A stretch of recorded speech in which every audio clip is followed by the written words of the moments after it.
President Trump's recent activities may actually be helping Ukraine, but not in the way that you think. Russia declared a ceasefire in Ukraine for Easter. Now, it didn't follow the ceasefire, of course, but that's not what's interesting. According to Cyabra social media threat detection software, there really wasn't a lot of activity around the ceasefire and not a lot of inauthentic profiles were promoting it. Now, in order for propaganda to work, someone has to read it. But what happened on Easter Sunday? It was basically the Trump, trade, and China show.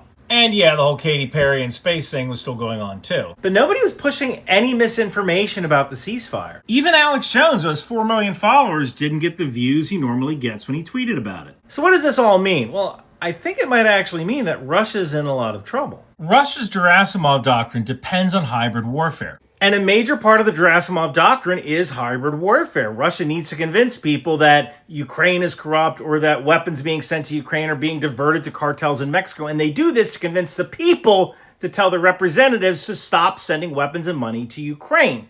It's a major pillar. It is a weapons effector. But if they can't do that because every other item on your feed is about President Trump or the Fed or tariffs or China or whatever, they lose a major offensive capability. So the less news there is about Ukraine in general, the less opportunity Russia has to spin it, the more opportunity France, the UK, countries in Europe have to arm Ukraine because their people won't get that Russian propaganda. So I'm going to keep an eye on this, maybe run some tests to see the difference between this year and last year, because if Russia can't use propaganda as a weapons effector, it means it has to fight on its own merits, and that's going to be a lot harder.